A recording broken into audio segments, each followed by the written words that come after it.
Inside this room, all of my dreams become realities, and some of my realities become dreams. What in the wide, wide world of sports is going on here? Alive! It's alive! It's alive! You are listening to The Wilder Ride, getting wilder by the minute. Here are your hosts, Alan Sanders and Walt Murray.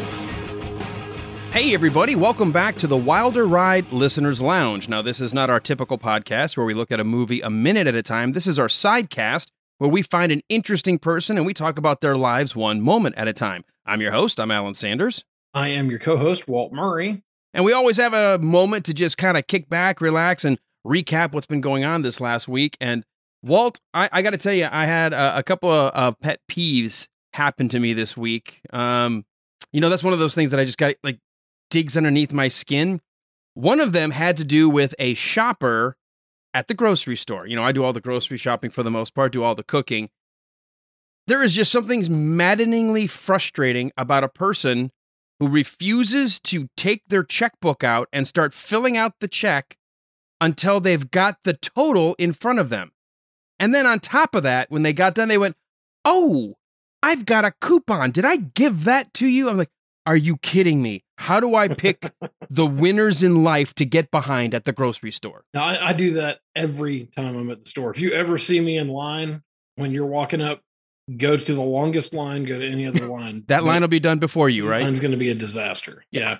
If I go to the guy buying lottery tickets and scratch offs, and he's got to scratch them off there. They realize they've got expired milk. They realize there's something they forgot. I get them all. Yeah, if I pick the short line, there's going to be something wrong. The debit card's not going through. They need a price check on an item that's not, except it's in the very back right corner of the store, and there's nobody available to go send.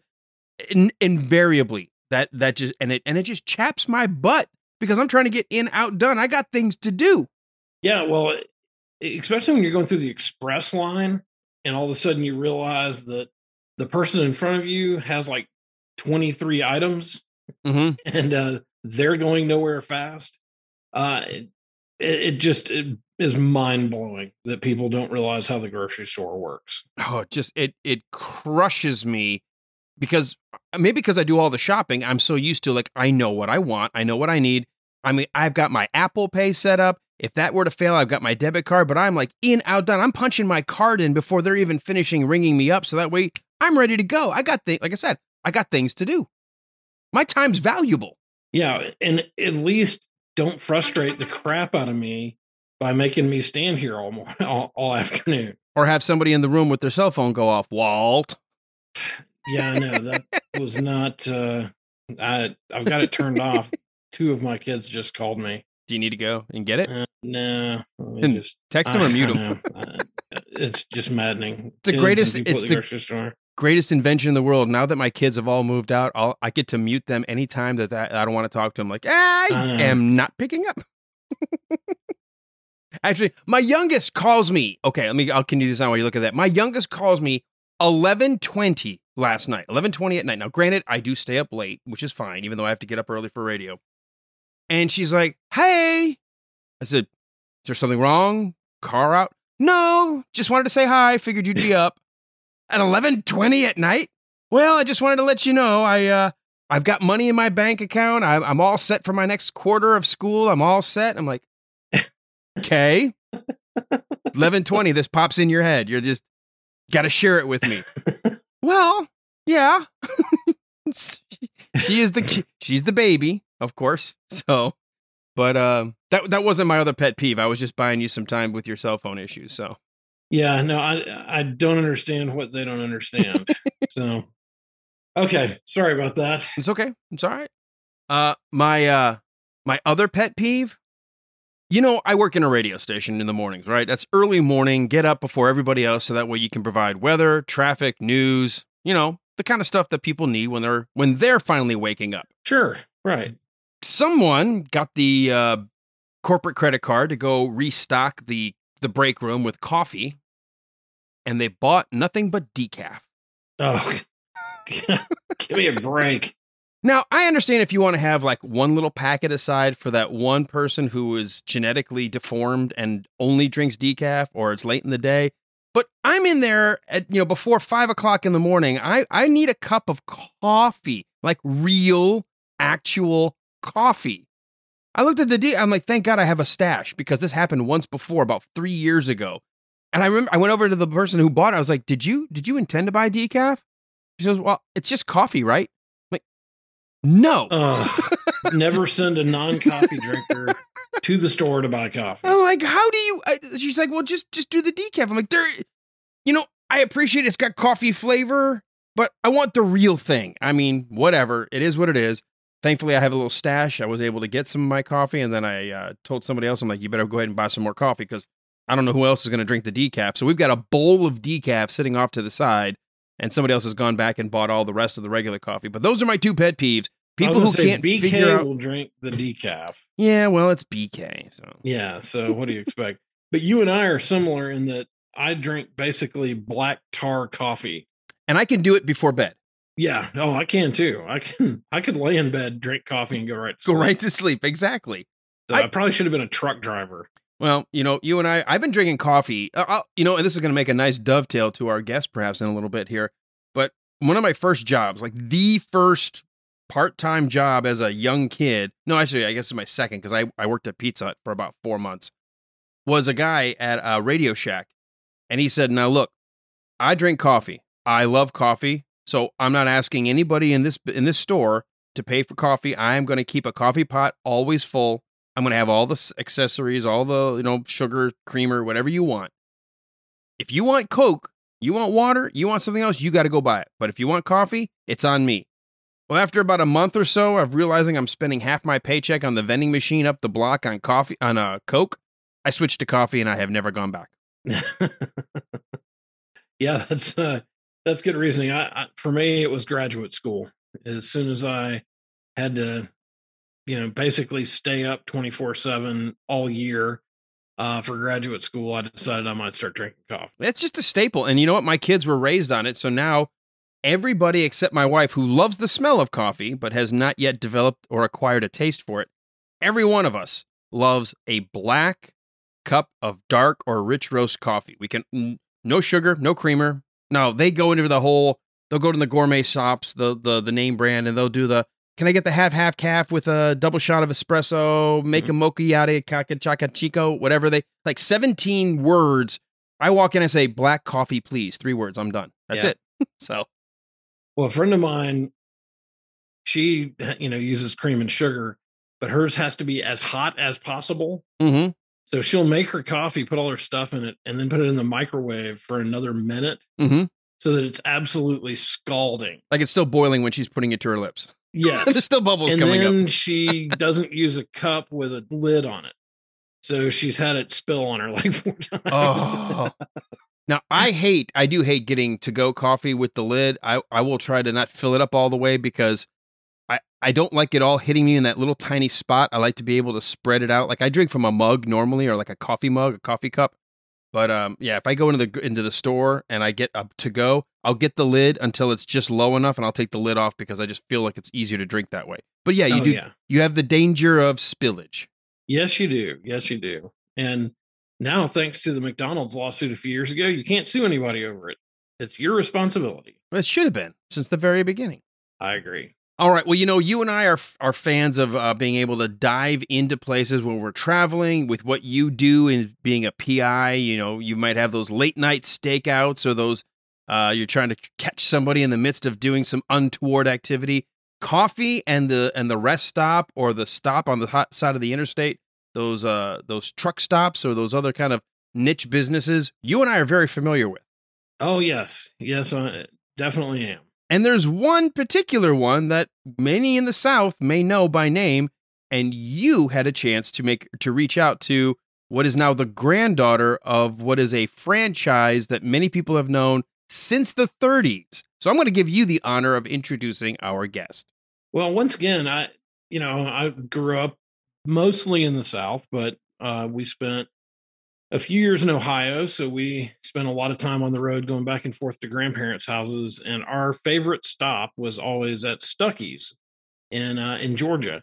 And you got, they had all these like travel toys and games that kids could play, but they had peanut brittle and pecan logs and all this great stuff that was definitely Southern snack food and you couldn't get anywhere else. I remember us taking some back to friends in Ohio and getting them addicted to it. But Stuckey's was always a mainstay for us. And a few months ago, I got to know Stephanie Stuckey on Facebook. I can't even remember how I came across her, but I just remember the distinctive Stuckey's sign on her Facebook page. And I was like, I got to be friends with this person.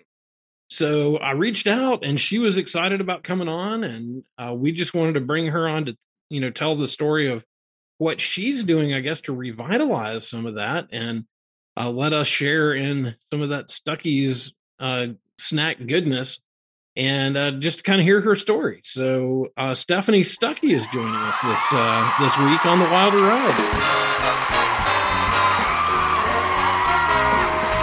Stephanie, it's great to have you. Thank you. I love that introduction. That's one of my favorites, just talking about all the fun and yes, the snacks. I'm all about the snacks.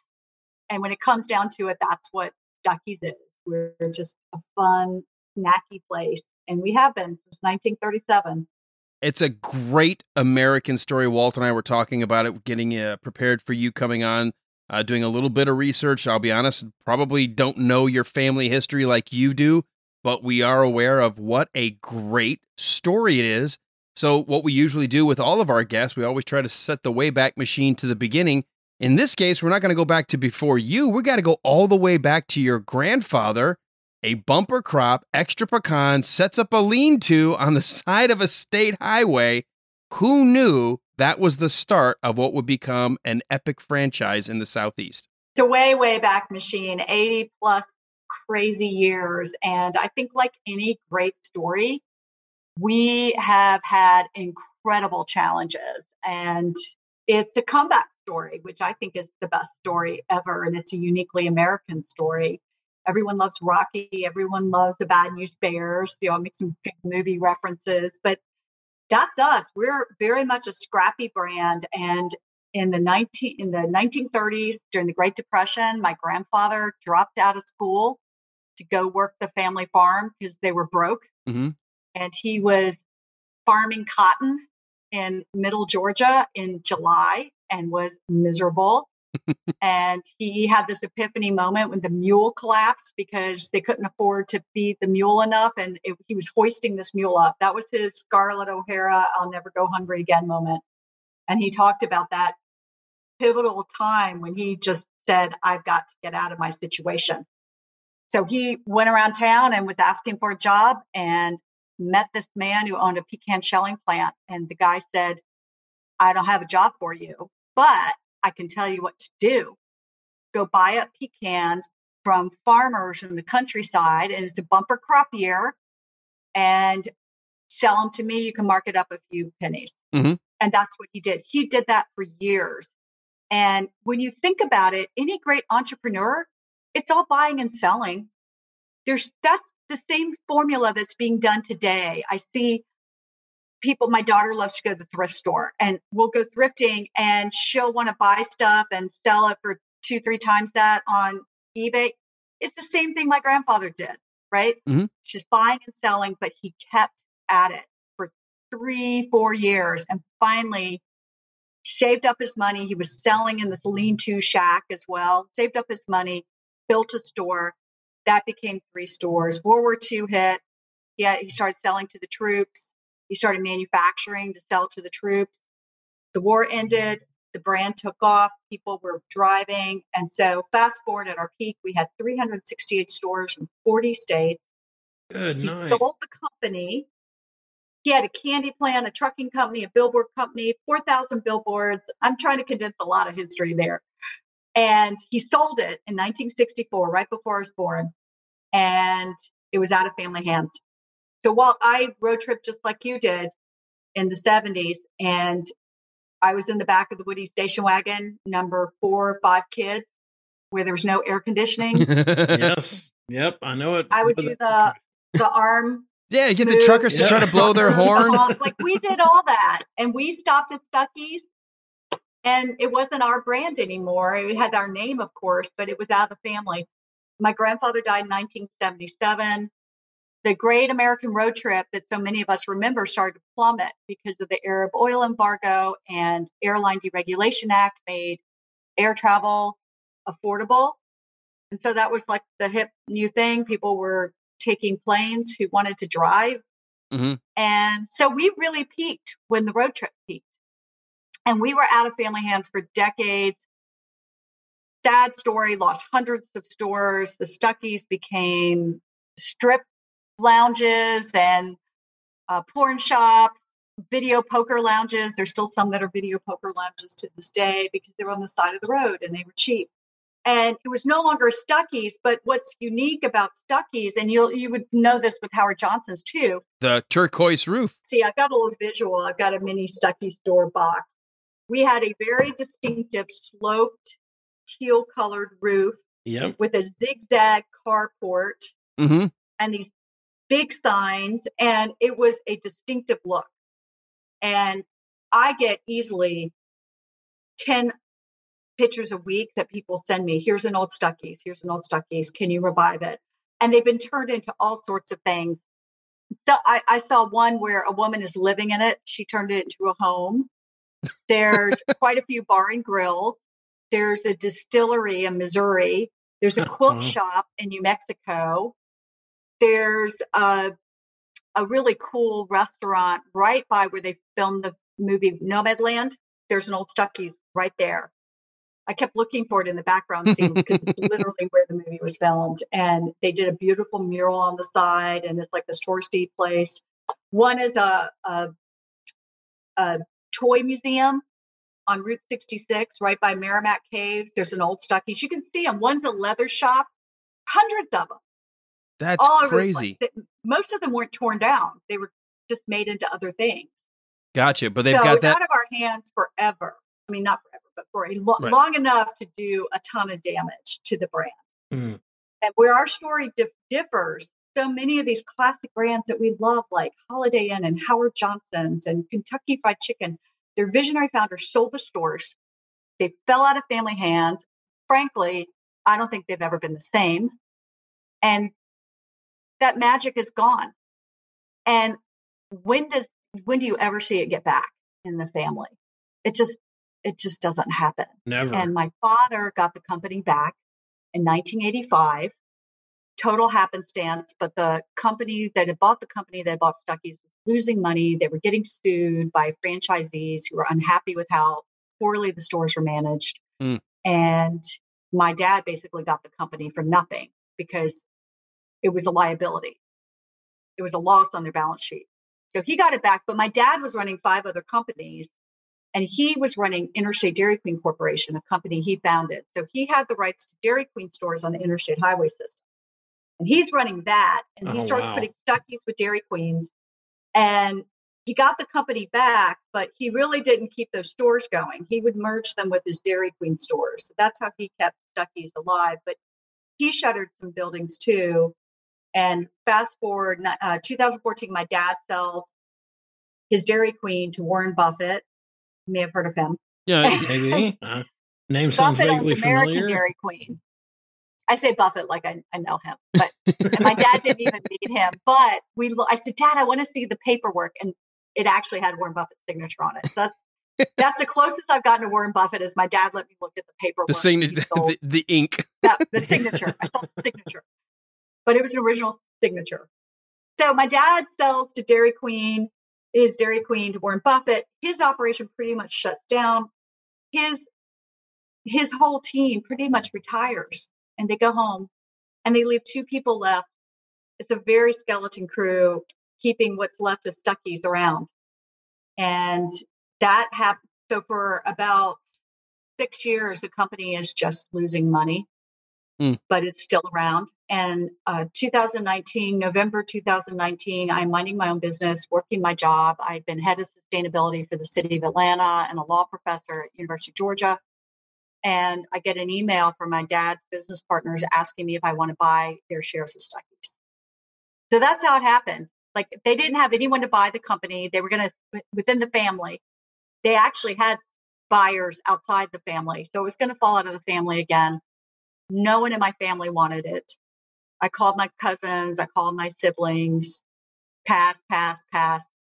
Wow, really? So I did a total career shift at age 53 and invested my life savings and bought. I mean, I went to all these I went to 3 financial advisors. 2 said, "Do not do this. It is losing money. It is in debt. The company is 6 figures in debt." Mm. And I said, "But look on the bright side. We have tax liability that I can carry forward. That's actually quite valuable." So I knew, but I also knew what they didn't know, which is the brand.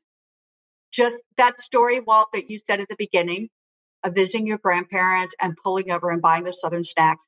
That's what I bought. I bought those stories. I bought a brand. And that's really what this company needed. So within 6 months of buying the company, we went from 6 figures debt, earning a modest profit in a pandemic. Wow. All I did was talk about the brand. I just told my story. And I said, we're back.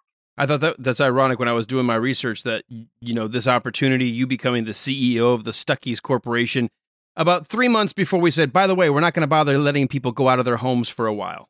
Yeah. So we went on the internet. We started cruising the cyber highway. We are a road tripping brand. So I said, ride the cyber highway to Stuckey's, and people were hungry for comfort and nostalgia. And we offered that. So I put a very modest amount of money into revising the website. I spent almost no money on revising our design collateral. I just went back to our original design. And through the series of corporate takeovers, the brand had really lost a lot of its original graphic appeal. And the colors have been changed. The fonts have been changed. There was this garish neon yellow instead of the classic sort of golden yellow that my grandfather used. Right. The original script was gone. So I went back to all the original stuff. I got 6 boxes of his archives when I bought the company. And in there was just literally a gold mine.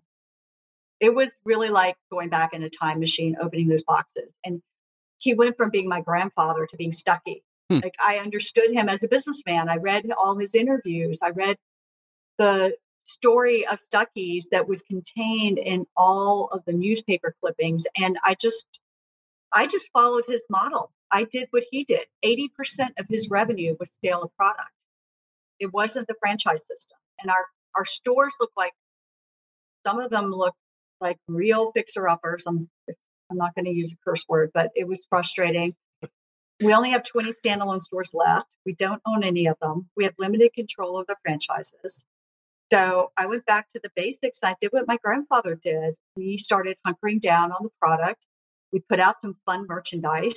I started recreating our old fun merchandise, like T-shirts that say "Eat here and get gas," and had fun with it. And, I'm like, we're bringing the rubber alligators back. We're bringing the drinking birds back. We're bringing back the coonskin caps and the jumping Mexican beans. Like we're just total full on embracing the kitsch. What this brand needs is a refresh, and the refresh is going back to move the brand forward, really respecting what made us special. All of us, I think, are all Gen Xers, and there's that age of the Gen Xers that has embraced nostalgia. There are networks that are dedicated to the TV shows that when we were kids, those still were shows that were only in syndication, but we watched them because there was nothing else to watch. We would watch all these old television shows, but now you've got 4 or 5 networks that's all they show. And you see things like Doritos going back and doing, hey, throwback design branding of Doritos and throwback, everything's going throwback is kind of cool. Why not take advantage at this time? I love that Doritos packaging. It's so cool. Mm-hmm. Absolutely. It's retro is in. It just happened that Stuckey's is retro. So we didn't have to make anything up. This is what we are, who we are. And it's authentic. Well, let me ask you this, because one of the things that, I read early on was, your grandfather was selling the pecans on the side of the road. And then it was your grandmother who said, well, I can make treats with these, and started making the pecan rolls and then these other desserts. And then you started, like, you bought a candy company and started making different candy. I heard you're doing that again because you've purchased or acquired a couple of candy companies that now you can control what you're producing. That's right. And there's a real fun story about the pecan log roll and how the candy making came along. My grandfather was one of these people. I'm sure nowadays he would be diagnosed as ADHD. He was always in action, and he had 50 ideas going at any given time, and he would just try them all, and maybe 5 out of the 50 would stick. And he was sitting out there at that roadside stand, and he had the inspiration, I should be selling candy, not just these pecans. I could get more people stopping. So he ran the mile. And, I guess this probably wasn't a mile, but when he told the story, it was a mile. So he ran the mile to his home and interrupted my grandmother's bridge game. And her name was Ethel. And he said, Ethel, we need to make candy. She didn't know how to make candy. And she looked around at her bridge partners and she's like, do y'all know how to make candy? And they all went in the kitchen. They interrupted their bridge game and they started figuring out how to make candy. And they did pralines and divinity and fudge and the pecan log roll.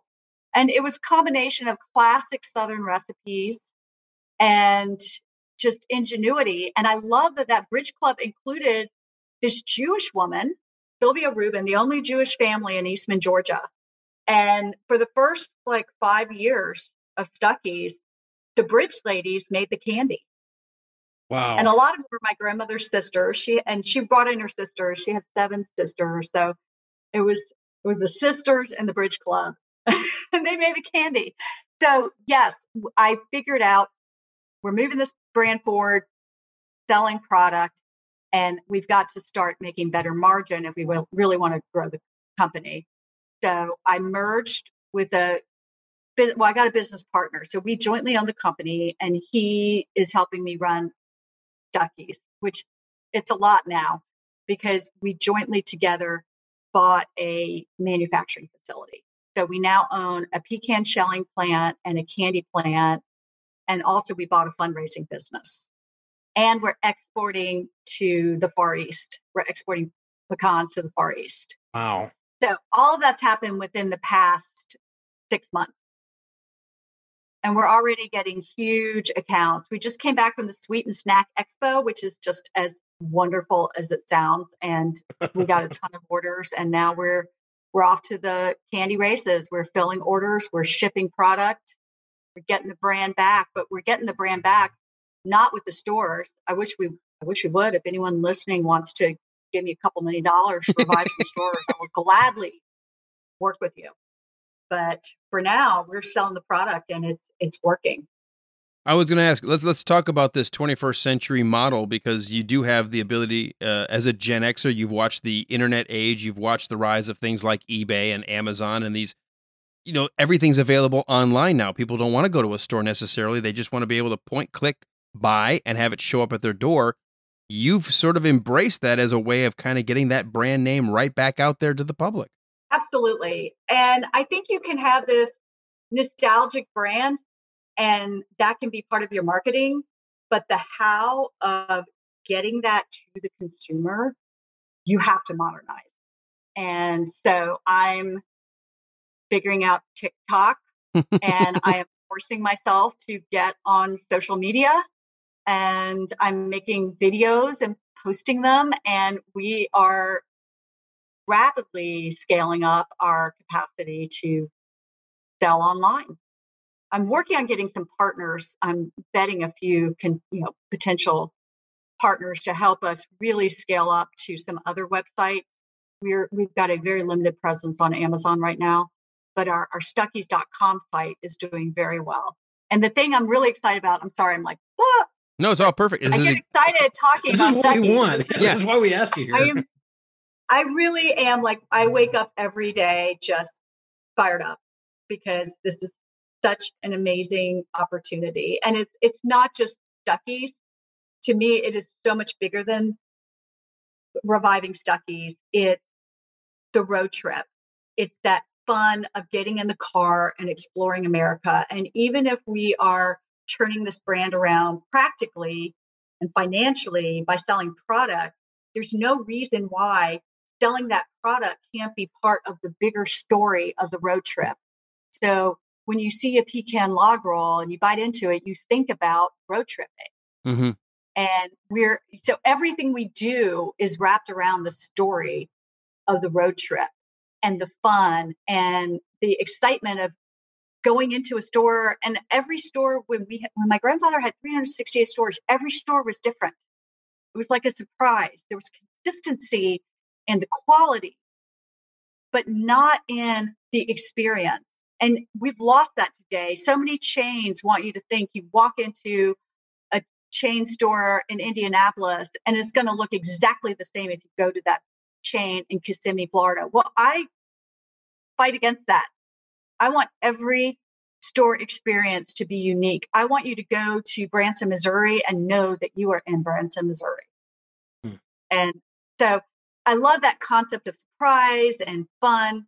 So getting back to the website, one of the things I just launched this weekend is our mystery box. And when I got the company, we have a distribution facility. And in addition to the manufacturing plant, we have a distribution facility. And frankly, it was full of random, what they call dead merchandise that just for whatever reason, it doesn't move. We have 1,000 fidget spinners. Remember that craze? Mm-hmm. Oh, yeah.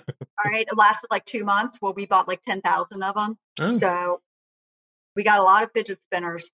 We have some Britney Spears t-shirts, which actually now are kind of how ironic. Yeah, those have come yeah, back. Now that she might be able to sell those. Yeah, now that she just won her court case, it looks like she's gotten out of her conservatorship. Yeah. She's in the news. Go, Britney. I'm selling your t-shirts now, Britney. Yeah, if you could have put free Britney Spears free on it for a couple free weeks, Britney. sold I know, right? Slap bracelets, just beach sarongs, shot glasses, ashtrays that say "put your butts here," just redneck fly swatters, which have these like super long extensions. Yes, I'm familiar with those. Right, the redneck fly swatter. I mean, just random schlock. So basically, y'all have every trend for the last 20 years represented in your inventory. Yeah, John Wayne bobbleheads. There were 6 of those in there. I'd love to have that. James Dean water bottles. Just stuff. Inspirational books. Little mini, those little mini books that you see that, people put in their Christmas stockings and you never read them. Well, we have cases of those. And you never read them. I'm like, what are we going to do with all this? Like, so I reach out to all these people who like, we buy your overstock, overstock.com, whatever. And they like pay you nothing for it. So I'm like, well, forget that. We're doing mystery boxes. So I spent 2 days with the team at the warehouse and we had the most fun. And we just put a little bit of this and a little bit of that. And we came up with all these boxes. And they also have pecan log rolls. We're selling them for $24.99.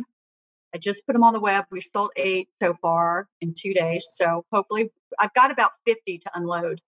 So anybody who's listening for the first time, if there's any left, this was just sort of you have no idea what you're going to get. Every box may be a little different. Just like walking into a Stuckey's. You don't know what you're going to get.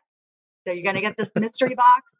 Let me ask you this, because I know trying to rebuild the brand, and you're in a perfect place because now that people are getting back out, the country is at a point, at least we hope, reopening. I know here in the South, we're a lot more open than some other areas, but people want to get out. They want to go out and do things.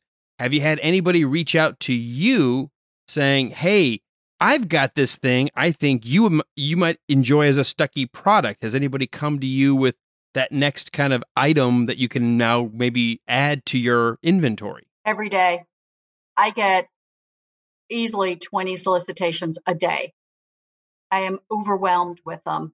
I'm having a hard time, frankly, managing the deluge. And I should start collecting some of the more interesting ones. People also send me samples. It's crazy. I get boxes and boxes and boxes of stuff sent to me.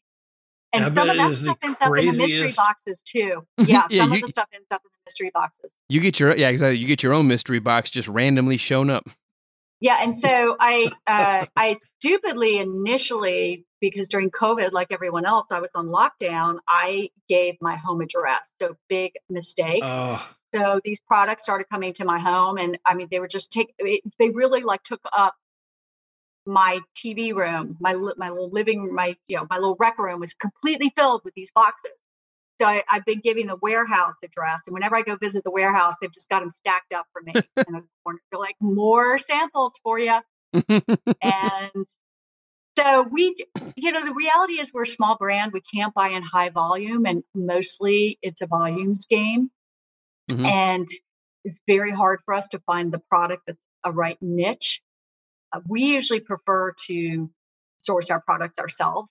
And we're actually about to go to the Las Vegas souvenir show. And I am so excited about that. It is just 3 days of being surrounded by kitschy schlock. And we're gonna be on a buying spree. That's probably where we're gonna do most of our buying. But it's fun. I like seeing the trends. I like seeing what people think would be a good fit for Stuckey's. And I get a ton of barbecue sauce. Would not believe how many people tell me I've got the latest and greatest barbecue sauce. I get coffee, get a lot of coffee, pecan coffee, and CBD. Oh. Yeah. Yeah. Oh, CBD gummies. Welcome to the 21st century. Gummies. Yes. So much CBD. Yeah. And we don't source CBD. We're just not. I'm too. It's not that I'm not casting judgment on whether it's a good product or not. It's just not a fit for us. Right. It's not your store. It's not the brand. It's just not us. And some of our individual stores may want to source it, and they think that's their customer base. But we're sourcing, and in fact, it finally got so overwhelming that I just spent like a day, and we do have a marketing consultant, and I spent a day sort of strategizing with him, and we came up with a list of brand attributes. And we have these 6 points. And all right, a product has to meet these points. We're not considering it. We're done with the overwhelming deluge. What do y'all think we should carry? What would you like to see? Well, I'm a big pralines person. My wife and I, whenever because she's a personal trainer and she's always keeping me on the straight and narrow. So the only time we binge anything is if we're on vacation. If we're on vacation, we're passing stores or those little candy shops, those knit shops, and we both have a sweet tooth for pralines. Praline pecan, that's it. I could just eat an entire bag full. Got one right here. Yeah. Too bad this isn't, they're not playing the video, but yes, the pralines are my favorite next to the pecan log roll. Well, the log roll, I think, is the one that we always remembered. The peanut brittle. Yeah. That was always my favorite. I could go through a whole box of that stuff. And then didn't y'all have like those turtle things, the chocolate turtles? Those were awesome. We used to get a box of those every time. Are you really? Just started finally. I mean, it has taken us 6 months since acquiring this plant to really ramp up production. We had to buy new equipment. We had to get new packaging. We had to hire up new people. So it's been a transition getting our product line being made by this candy plant because it was an already existing plant that we bought. Mm-hmm. So it had to transition over to becoming Stuckey's. And we're now we're calling them gophers because darn lawyers, and I am one, but turtles was trademarked. Oh. We didn't want to get sued by the company that owns the trademark. I can't believe that we hadn't been sued. I think maybe people weren't paying attention back then. But we just trademarked Gopher, so we own that trademark. So we're selling. That's Gopher. awesome. Well, and then I think all the nostalgic stuff too, like the shirts and the coffee mugs and the shot glasses and stuff. When you were talking about the Stuckey's logo, to us as we traveled, that was always the thing. Like we had to stop at Stuckey's. So I think anything with that on it, I think I'll go buy a mug and a hat, just for nostalgia's sake. And I think for us, we always had two things about Stuckies, and it was those treats and the little games that they had, just something to occupy us on the road trip. And of course, now it's different because every kid has their own cell phone or their own, tablet or whatever that can occupy them. But back in the old days when we were driving and your entertainment was who could count the most cows on their side of the car, those things were just. Do you remember yes and no games? Yes. And the games that had the markers that with the invisible. Oh yeah. Yeah. So you would know what the answers were when you had that special marker. And of course that marker always dried out right before we could finish going through the book. Right. So we used to go through a lot of those. And then Mad Libs. Oh, we used to, every single time we got Mad Libs. And those were great. I remember getting in so much trouble for some of the stuff that we filled in on Mad Libs, and my mom would just go berserk, and of course my dad would be dying would laughing. Say fart. Right. But my mom. That was the best. Kids are missing out on that. Oh, they really are. And my mom was a teacher, and my dad was in law enforcement. So I mean, you could just see like my mom was like, "Quit doing that! You put some serious stuff in there." And my dad's dying laughing. So. Those were just awesome. And CB radios. Can we please start using those? Gosh, those were awesome. It was just the best. Wow. Like Breaker there's a whole 19 era where we were just begging to get on the CB radio, and we'd fight for who got to sit in the front and play. Oh yeah. Oh yeah. Oh my and gosh. we all had our own handle. You had to have your own handle. Exactly. I was the Viper. What was yours, Walt? I can't even remember. I think I changed mine about 4 times. Did you have one, Stephanie? I was Trixie because I love Speed Racer. Oh yeah, there you go. That's awesome. Yeah, I remember when we moved to Georgia from Detroit because we were big into CB radio when we moved here. My dad put a big, giant CB antenna on the house so that way we could hear them the way up and down I-75. And I was the Viper. I forgot. My dad was the Colonel because he was in the military. And I just remember hearing, and I mean, and we used to know all the etiquette about, Channel 19, if you're on the interstate, that was the channel you used. And that's right. And if you had a smoky on your tail, that was because you had a cop behind you, and and you would talk to truckers and say, "Do you mind if can I sneak in your back door, get your draft?" And like, "Yeah, come on in." And it was just so much fun. It was an entire culture. Yeah, my grandfather was the dirt dauber, and he was on all the time. Smokey and the Bandit came out at that time, so it was that whole era of enjoying that Convoy. Remember the movie Convoy? So it's like the trucker. That's when truckers really got respect, and frankly, they haven't gotten the respect they deserve ever since. In season 2 of our show, we were talking about Blazing Saddles, and of course, Howard Johnson is a major character. So we got into the whole Howard Johnson thing and the road trips and all that. And it's funny. I was trying to explain that to my kids, and to them, it's such a foreign idea because it's. They can't think of sitting in the car for 10 hours and not playing on their phones and not doing all that stuff. And so it is something that we're missing out of the American experience when we lost all that. So I think it'll be something that a lot of folks in our generation are going to be really happy to see coming back, and really something that we can share with our kids and grandkids. Well, thank you. You were asking what do we want? One of the things that I think would be interesting, and this is down the road because you're sort of rebranding, not really rebranding, but trying to rebuild the brand, is going on that road trip and knowing that, where is the next Stuckies? Where can you go? Because if you want that unique experience, and I think that would be neat down the road, like the 10-year vision to say, you can literally chart your way to the Grand Canyon via each state. Here's your Stuckies along the way. And here's where you can go to experience. And here's what, and have the app or something, because you got to embrace the 21st century that said, what can you expect at this one versus that one? What's unique about this particular Stuckies versus that? I think if you can build to that, you're going to have a bunch of Gen Xers who are trying to do, like you said, Walt, either their kids or now our grandkids. Can't even believe I'm saying that. But, to say, hey, let's do a trip out west the old-fashioned way, and wherever we stop, and let's just see what's along the way. Absolutely. And I have not revealed this, but my big audacious dream is to have an app function just like that, only it wouldn't just be Stuckey. It would be the road trip. And you would plot your route and it would tell you all the fun and interesting places that are sort of quirky Americana. What I think of as just roadside attractions would be along there as well. Plus unique places where you can eat and fill up with gas. So it's not, my dream is not to have 100 stores or 200 stores. I really am interested in having only a handful of stores that will be really brand forward, with my focus being more about the overall road trip experience.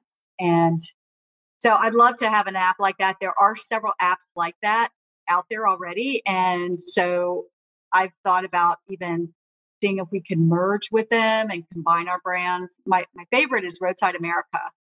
They have an app and a website, and they have all of these fun places. And I'm a super user. I pay a subscription. You can also get it for free, but as a premium user, I am constantly going on there, adding photos and sites and descriptions of the places I visit. And I've got a whole wish list on their app of where I want to go. So it just makes the experience really fun. And it does combine the past love for road trips with the trend of not the trend, what's happening. The reality of now is that people live on their devices. So you're not putting your brand out there on an app, on these social media platforms, you're not going to survive. So we absolutely are available on a lot of social media platforms, and we're continuing to evolve the brand. You know, one of the things that might be interesting, and this is, again, it may go nowhere, but this is one of those things. Ironically, I was just talking with our downtown development director in where I live, because I'm on the board, and we are always talking about how do we, enhance the experience of being downtown. And one of the things I'm always is like a big picture kind of guy.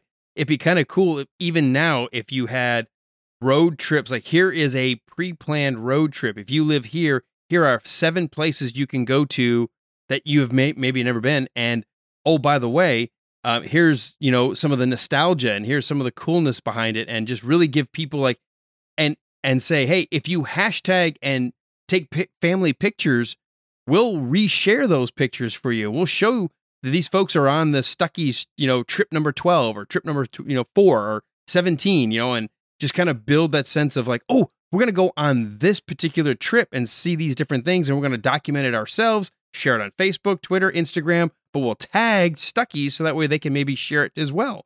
I think the kids would think that's cool, and millennials, I mean, not millennials, but Gen Xers are like, hey, I just want to go on a road trip. I just want to get out of the house. I would love that. I've done a few of those road trips around a couple of our stores. I've done one for Summerton, South Carolina, Perry, Georgia, and Hattiesburg, Mississippi. And I've included roadside attractions, places to eat, like Perry, Georgia has an old-time soda fountain. So I put that in there. The very first Bluebird bus was made in Perry, Georgia. Yes, so I include that. So a little history, but fun American history, business history. And I like to include odd attractions. Like near Summerton, South Carolina is the UFO Welcome Center. This guy who just built this giant UFO in his yard. Really? He's waiting for extraterrestrial to come land. Absolutely. You can drive up to his house and see it. And I got lost and I pulled over and I said, where's the UFO? Some kind of convenience store. Everyone knew where it was. They're like, yeah, you go down 2 blocks and take a right. You can't miss it. You can't miss it. It's a UFO. That's what they told me. It's like the big chicken of South Georgia. Yes. Yeah, the Kentucky Fried Chicken in Marietta. So many people will give directions around the big chicken to this day, even in the day of MapQuest and Waze and all these different app functions. They'll tell you, look for the big chicken. Yep. So I love that. That's exactly what I want to do, is do more of those itineraries. And I'm partnering with local visitors bureaus and economic development authorities on promoting small towns. And it's been really fun. I absolutely love that, because, it's great to see your company back in the Stuckey family. And thank you. It's great to see what you're doing and the passion that you have for it. And I mean, that's really, to me, very exciting, because when, we'd make those trips, and we always used to stop at the Eastman store. And in fact, I've got a question for you before we wrap. The Eastman store was right, of course, right along the highway there. And there was a house up on the hill across the street. And my parents used to always say, that's the Stuckey house. Was that somehow tied to your family in the business, or was that just a random house that they identified as the Stuckey house? No, that is the Stuckey house. That was my grandfather's and my grandmother's home. This beautiful white house in the center of town. And when he was growing up and he had no money, he would always look at that house and say, I want to own that someday. And when he made it big, they bought that house in the center of town, and it is still in the family. When my grandfather died, he left that house to my aunt, and he left the beach house to my dad's side of the family. So he had 2 kids. My aunt got that house in Eastman, and she has kept it up, and it is being rented out to a local charity. So I think they pay $1 a month. I mean, $1 a year lease. And it is beautiful. I would love to, frankly, see it as a Stuckey's museum someday, because I have so much Stuckey's memorabilia all over the place, and I'm obsessive about buying Stuckey stuff on eBay. So I probably shouldn't say what my eBay name is, because once I'm outed, people will know. Like, they can just keep ramping up the cost, and I will buy. I do not like to be outbid on eBay, but I buy a ton of Stuckey stuff on eBay. That is really awesome. Well, if we see anything cool, we'll have to email you and let you know before the price gets. I also bid on like Howard Johnson stuff, Holiday Inn. I love all that classic memorabilia. Franchises from the 1960s and 70s is my niche. That's what I like to collect.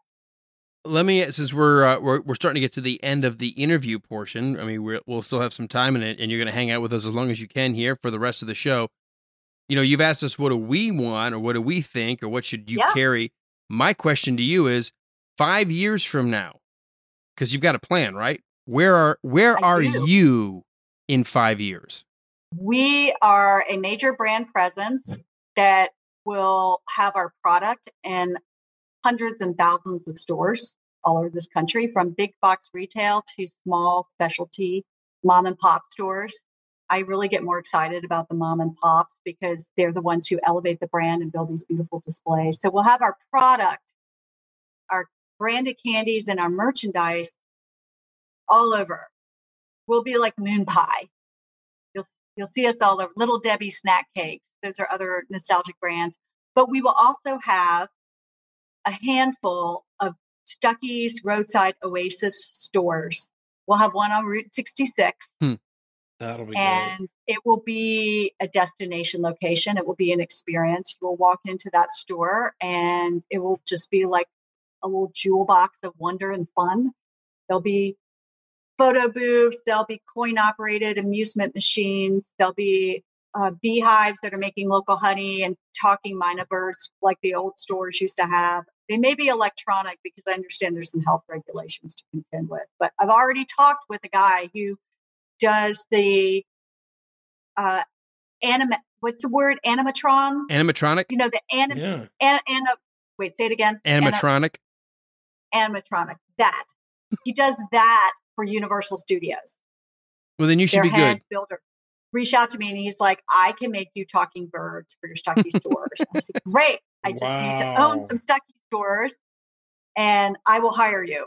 Cool. I totally want to do that. So every store is going to be special and amazing. And of course, we'll make candy on site. So you walk in and it smells like pecans roasting and chocolate being poured over them and vanilla. And you just get bombarded. I got to tell you, when I brought up the praline pecan, that is something that whenever we go to a small town and we go past that little, mom and pop candy store, and they're making the chocolate and they're making it right there. We're walking in. We're walking out with something, because we're going to support the local economy, and that smell, you cannot beat the smell of being in an actual candy shop. Yes, and the really great candy shops, in my opinion, have the roasting nuts and the candy. Like going way in the Wayback Machine, like the 1800s, every candy store would have roasted nuts and candy. They went together. And really the great classic candy bars that we all love have nuts in them. Yep. They go together. And so that's what I envision, is that smell of freshly roasted. Of course, we'll have pecans because we started as a pecan company. We're still true to America's native snack nut. We'll have roasted pecans, and then we'll have chocolate and fudge and divinity and pralines all being made fresh on site. That's my dream. That sounds like a really good plan. I was going to say that's a good good recipe for success. I think a lot of folks are going to be on literally, board. literally A literal recipe. We're going to get there. It's not going to happen overnight. It's not like Shark Tank where you see these big pitches and then it gets funded and they're this sensation, and a year later they're making hundreds of millions. I'm not looking for that. I'm looking for brand building and community building, and something that's going to have sticking power.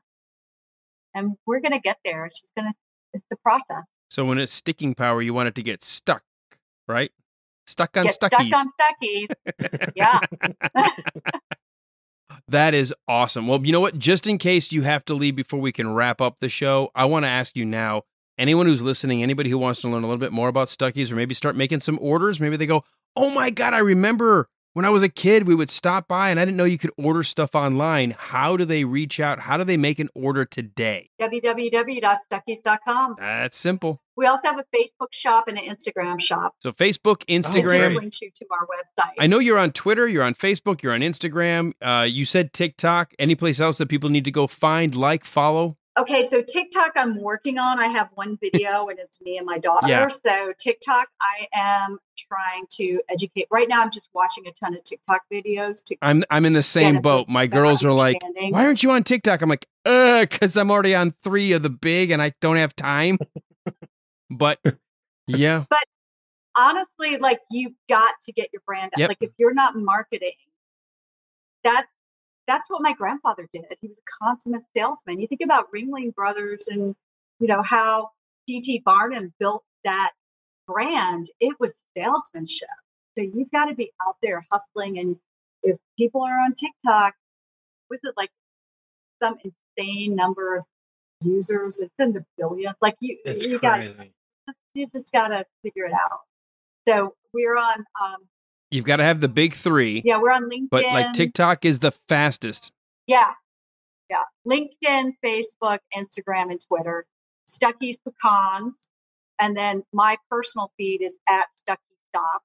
And I post about road trips and Stuckies and candy. So if you follow me, you're going to get a lot of content. Excellent. Related to Stuckey. Yeah, I was going to ask if you had a public profile or where people can learn a little bit more and follow you and watch you. Because I've seen you post stuff all the time. I do post I post several times a day on every forum. I took the Gary Vee challenge. Some people love him. Some people hate him. The internet marketing guy. And he advises brands. Actually, he said you need to be posting 5 times a day on all these different platforms. And I'm working very hard to get to that point. I'm not posting that frequently, but I do 3 times a day per platform. Yeah, it's tough. The trick's going to be, and if you haven't already learned it, learning which ones can help replicate across platforms, like send to Instagram, automatically go to Facebook, automatically go to Twitter. That helps because then you have to, one tweet or one Instagram post helps you with 2 other places, things like that. You just start you get a little bit better about how to maximize your yield. I've stopped doing that. I put different content on different platforms because different content performs better. And LinkedIn, I even did a little experiment where I did the same post on everything. And LinkedIn, I tend to have things that obviously are a little more business related. And I've done the LinkedIn business related post on Facebook. It doesn't perform nearly as well. And then my Facebook stuff, people love the nostalgic stories and posting about small town America and telling the story of small town America. That stuff performs much better on Facebook. Twitter, you have to be a little sassy, a little sarcastic, a little bit of attitude. You can't get away with that on Facebook because Facebook is like my great aunt. Right. Yeah, and Right. But hey, they buy product. You know, I am all about people in their 60s, 70s, 80s, and up because they are our customers. And I No, love you're them. very And they are on Facebook. you're very shrewd because some things are okay cross-platform, but you have to know when one platform requires one kind of post versus another, and that's half the battle is learning social media marketing. It's like an entire new beast. So congratulations on being able to do that and take Stuckies into the 21st century. Thank you. It is totally a learning process. I put some post up and I get 5 likes, and I'm like, well, that one didn't work. Well, you know, in a way, Try another Stephanie, one. you're kind of blazing new ground because it isn't often that somebody gets a company back and gets Right. to rebuild it for the world to see. So I don't know anyone else who has, honestly. Yeah, no, that's really exciting, and it makes me want to pull for you all that much more. You know, I just thank want to you. see y'all be successful because I love Stuckies as something from my youth, but also just that is a great story that you have. Mm-hmm. So that's really exciting. It's so amazing. I know y'all want to wrap up, but I just have to say, like, every day, I'm not exaggerating, I get 20, 25 stories, personal stories from people That's so about amazing. Stuckey, about the brand. That's amazing. And, I mean, heartfelt. And so that takes up a ton of my time. I see myself as the keeper of the brand, but I realize this is one of the reasons why I am taking this on is for those people. They are rabid fans of the brand, and I am so grateful for them. And I'm going to take the time to read their story and to thank them and to respond. So to me, that is time well spent. And thank God I have a business partner who's helping with the finance as well. I'm responding to all these emails. Yeah, you can do the fun stuff and messages. It's fun, but it's also exhausting. I mean, it's a lot, right? You know, because people tell me their life stories, and my dad just died, and my wife has cancer. Like, I get they relate to this brand in such a personal way that they will tell me a lot of personal stuff, and part therapist too. No, it's going to be this shows how they relate to the brand. It'll be a slow build, but I think that's the right way to do it, as you said. And the fact that they know that the actual family name, the CEO is responding, is acting and trying to react as fast and respond, that will build and boil over time. At some point, you're going to need a team, but that's awesome that you're doing it right now. I mean, I would take 100 super loyal customers than 500 who are fickle. Mm-hmm. Yeah. And they're just buying our product because it happens to be on sale or cheap. You want those brand ambassadors, and they're going to turn around and tell their friends how great Stuckey's is. That's who you want. Right. Word of mouth. Yep.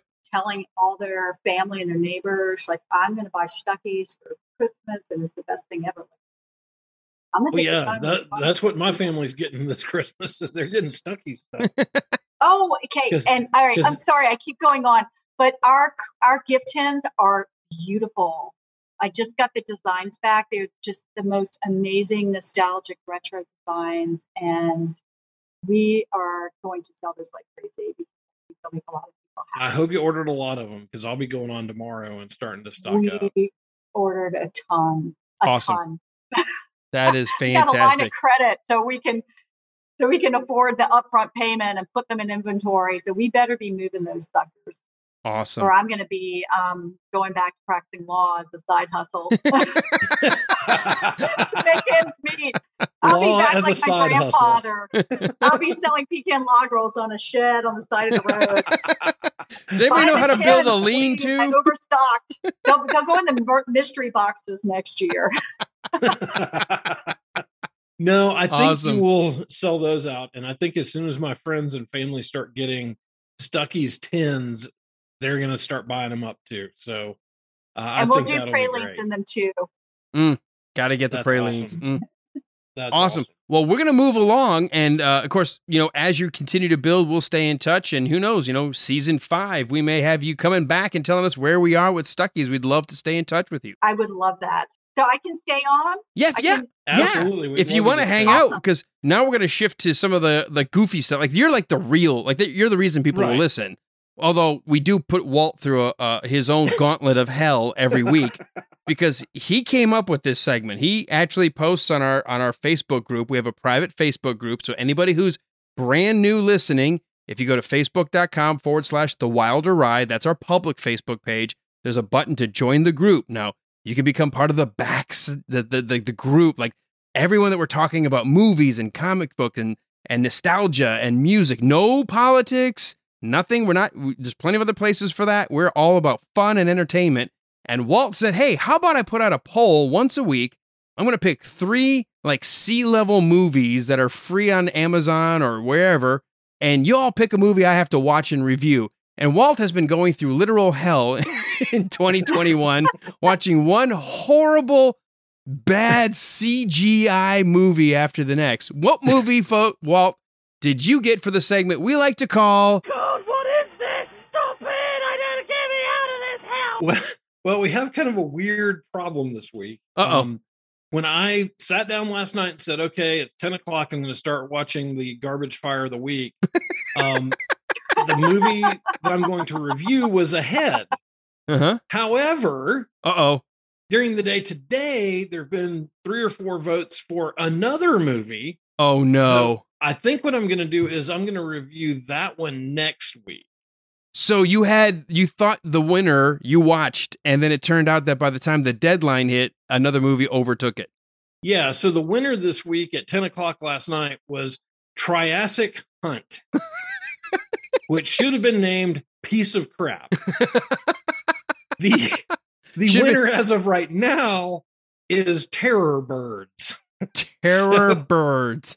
Yeah. Wait, where do you find these? These sound like Mystery Science Theater movies. These are exactly what these are. Yeah. Amazon Prime, for some reason, has bought up a bunch really horrible movies. And I'm guessing they buy them up for like $8 each because they are terrible. You know, these are movies you have to watch with friends. Right. Because you got to have this banter going throughout them, like how bad they are. That is exactly right. I was talking with a friend of mine the other day about how much I love the drive-in, and I'm so lucky I live in Atlanta near the Starlight Drive-In, which is one of 5 drive-in theaters in Georgia. And my friend's like, why do you like the drive-in? Because you can go with friends and you can talk through the entire movie and no one's going to shush you. Right. And I personally enjoy movies so much more if people just yabber throughout them and give their opinion. I think it's fun. You know what? I had my daughters watching it with me. They won't watch them anymore. They've been scarred. See, that's what you gotta. If you watch it with people and you're joking about it, then it's not only tolerable, it's fun. I'm telling you, Walt, Walt would be much more tolerable. I'm telling you, Walt, we're missing an opportunity with a reaction video on YouTube. We got to figure that out because to watch you go through hell every week, I would pay to watch that. So a video of Walt watching the bad movies. Right. I think there's a long line of people who would watch me go through hell. Right. So you've got it's a very long and glorious list of people who would want to see you do this. I have to join this Facebook group. So what is the criteria? So, you have to request. So private. That's it. It's very easy. Is there a quiz? Do you have to pass them? You have to answer 3 questions to make sure you're not a bot. You have to answer what's your favorite Gene Wilder movie, what's your favorite Gene Wilder role, and another Gene Wilder question. 3 Gene Wilder questions, and you're in. And if you just answer yes, we'll let you in anyway. Yeah. And we've actually let some people in when they left blanks before because we knew who they were. But we were like, wow, you're so lazy, you won't even put an answer in. Okay, fine. But yeah, if you come join our listeners group every week, you can join in the poll that Walt posts and vote on what movie, what POS he gets to sit down in front of for about 90 minutes and ruin his entire evening. And can you nominate movies too? I'm sure Walt would love it. Yes. If you send me a note, I will. I'll put that movie in the poll. In fact, one of our previous guests suggested Waterworld because he knew Walt hated Waterworld. He hates that movie like with a passion. That's not necessarily a D-list or a C-list movie. In Walt's mind, it's an F. It's an F. I saw Waterworld at the drive-in. Oh, God. It's the only thing that made it tolerable. Then it's big and terrible. not just terrible. Yeah, but if you're with friends, It was better big. Look, if you're with friends and you smuggle in maybe a drink or two, that's going to be a fun time. Or Yeah. three. Or three. Yes. There was a lot of adult beverages to get through Waterworld. Ironic. We need the beverage to get through Water World. Yes. I'm glad somebody else agrees with me on that one. But that was still funny. One of our listeners said, "I'm going to post this out there," and then everyone voted for it because we all knew just how much Walt loved that movie. It's long. I remember it being. Oh, did you know there's a director's cut available that makes it even longer? It's 47 minutes longer or something like that. Wow. I'm going to go find it. I'm going to find it. I'm going to buy it for Walt for Christmas. So, Walt, let's get through this segment because we don't want to just keep belaboring this. Let's get through it. So you watched Triassic Hunt. So you had to try watching this hunt, huh? This is so terrible. So let me just start with this. The IMDb rating, I think the lowest we've had is like 3.1, right? 3.1's been the lowest. 2.5. Oh, a new low! So professionals in the movie industry give this a 2.5. This is a burning bucket of crap. So here's the IMDb summary. When two genetically created dinosaurs end up on the loose, it's up to a team of ragtag mercenaries to capture them. Okay, so here's the funny part. I'm going to read it just as it's written. When they realize that the dinosaurs are bred as smart as humans, the game of cat and mouse turns for the worst. Oh my God. Just the fact that they don't care enough to edit and read over what they're about to post tells you everything you need to know about this piece of shit. It's like whenever I get something online to like build and they try to have the English instructions says, put part C and do this here to make better. Like, I don't even understand.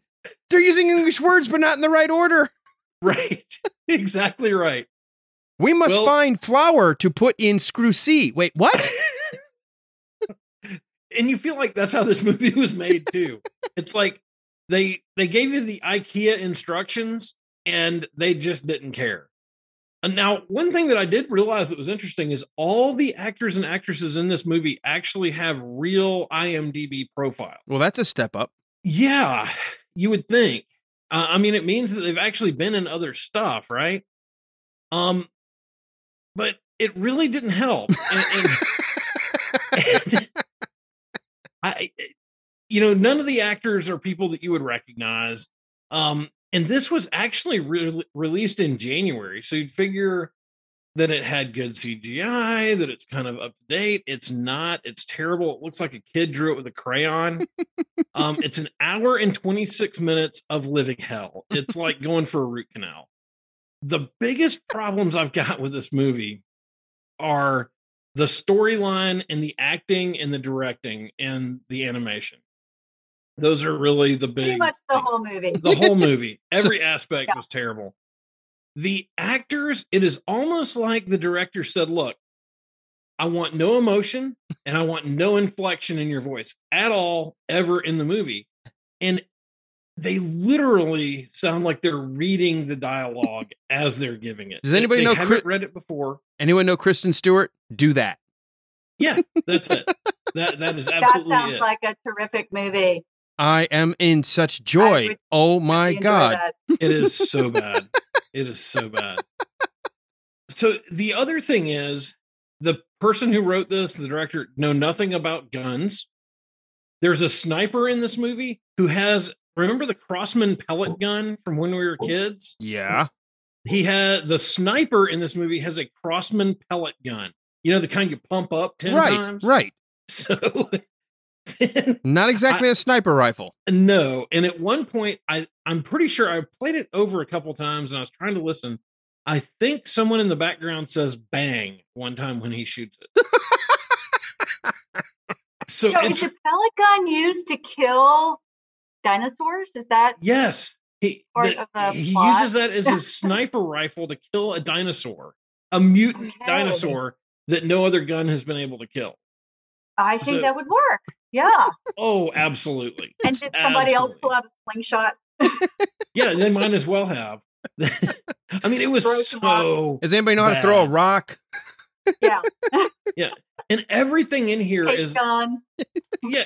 How and not there's to kill a dinosaur. yeah. There's one part that somebody drops their gun, and it literally sounds like a water gun got dropped on the floor. It's not metal; it's plastic. One guy says, "Oh, I need to get my AR-15." He picks up like it might as well have been a flintlock. I mean, it's really, really terrible. Flintlock. And I mean, every area of science is just mutilated in this movie. It is absolutely terrible. And it's really hard to watch, too, just because the dialogue is so bad. The main actor, if you can call him that, is a guy named Michael Paré or something. Michael Paré. Are you kidding me? That's who's in this? Yep. No, he's how in it. far he's fallen. Yeah. Look at his IMDb credits, because in the 80s, he was like the guy. Oh, yeah. He was in a ton of stuff. Yeah. So, yeah, I mean, he was like in The Lincoln Lawyer. He's got like 10 movies right now that are being either filmed or in post-production. And he's worked a ton, but he's almost like one of those actors that did okay and then like gave all his money to a cult leader or something. And now he's having to make it all up at the back end. So he's probably making a lot of money for these movies. He's probably totally fine with him being crapola because he doesn't care. I mean, because this one was probably shot in maybe a week, and he had nothing to do. Wow. He didn't have any dialogue to memorize or anything because he probably didn't have a line with more than 4 words in it at any given time. So wow, it is really, really bad. And so I just have one question, because this is what I like in those action flicks, is just a little bit of romance. Is there any kissing? Is there any? Okay, so is there a female character who probably runs around with skimpy outfits with a fake gun? No. Is there at least a kiss in this movie? But there is a female lead who is kind of like the tough woman and like the empowered, but she's so unlikable and so stale and stiff. And then, towards the end, she kind of screws some stuff up. I mean, there's some sort of backstory that doesn't get explained between she and one of the team members that is like they had a romance, something happened, they broke up. Now they get thrown into this thing together, but you never have any of that explained to you. So there's a backstory, but you don't know the backstory. Right, you don't know the backstory. Yeah, so that's unfortunate. I mean, maybe it'll get explained in Jurassic Hunt 2 or something. Right? You just got to know. If somebody's dumb enough to greenlight that. But yeah, it's not good. It doesn't have anything really redeeming in it. Even the quote unquote action is terrible. So I would say if you're looking for a good B movie to watch, this is not it. And so yeah, just move on, and maybe Terror Birds next week will be better than this one. Hey, have you ever noticed in these action films, the female leads, there's usually 2 types. They're either just super wimpy and vulnerable and weak, and they're whiny, or they're like these kick-ass. Yes. Right. Women, right? It's like one or two. They are. One or the other. It's either the kind that needs to be rescued or the kind that's going to rescue the man. Right. That's it. You just said that so much better. Well, I've watched so many of these. Mm-hmm. I'm starting to digest. One of them, there's almost about 50% of the time you can count on these sort of Jurassic Park type takeoffs. The female lead's going to be a scientist, right? Mm-hmm. Yeah, there actually is a scientist in this one, and I won't give away what happens to her or what her part in all this is. But it's not good. It's not good. Tell. No. You're not giving it away. It's not good. It's not good. So, and it's really poorly written. So you're tempting us to watch it to find out what happens. They could. Yeah, if you want to have a bad movie watching party, this might be it. Otherwise, don't do it alone. I would not do this alone, and I would not do it without some kind of help. Some alcohol, like some accessories, CBD. I'll send you some CBD gummy samples. I've got 22. The ones you keep getting. Don't you guys want to carry gummies in the Stuckies? No. Quit sending them to me. The Delta 8s, something a little strong. So any CBD dealers, quit sending them to me. You're listening. Yeah, so that's it. Hopefully, if y'all start carrying DVDs, the Triassic Hunt will be in your DVD pile. No, we don't want to do that. No, what I was thinking is all those gummies she's getting, she can create dark mystery boxes. Oh, that's true. Sell them at the Halloween time. Oh, well, we get all this weird goth stuff, too. I have these goth mugs that have winged, unidentifiable creatures, fangs. It's a mug. And I'm like, who would drink out of this? Do they know you're Stuckies and not Spencers? Yeah. Oh, gosh. And did you love Spencers? Speaking of Spencers, we also have in the mystery boxes fuzzy posters. Really? And I used to always buy those at Spencer's. Yeah, those felt like backlight posters. Mm-hmm. Yeah. I found a case of them in the back of the warehouse. They didn't even have a SKU number on them. They were just sitting in the back of the warehouse. And I said, we've got to sell these on the absolutely. Fuzzy poster in their mystery box. Yeah. Awesome. That is amazing. I had to take a few for my house. Who doesn't want a fuzzy poster on their wall? Oh, I would love it. All right. Well, anything else on the movie, Walt? No, I don't think I could give you anything else on that movie. That was pretty horrible. All right. Well, let's go to our next segment. We look at, you and I both try to find one or two different news items, but not what you would maybe hear on the nightly news or on your radio on the way home, but they've got to be true because we've read them online. It's a segment we like to call... It's No Bullshit. Walt, what's the first news item? I almost hate to read this story because I hate to laugh at this, but I'm going to laugh at this. Argument over Bible verses leads to strangulation and murder charges. I find your lack of faith disturbing. Nothing says Christianity like saying, my version's right, yours is wrong. Right. All I can imagine is they were debating Exodus 20:13 about thou shalt not murder.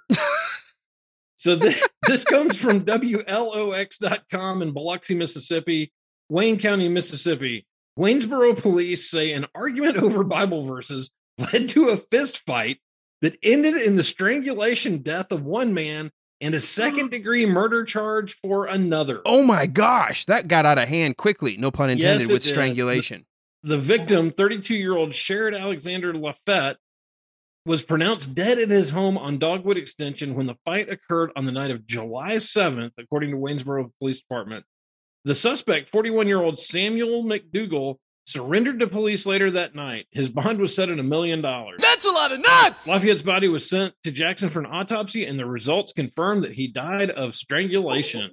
Dang! This is an ongoing investigation, and anyone with information can please contact Waynesboro PD. It's no bullshit.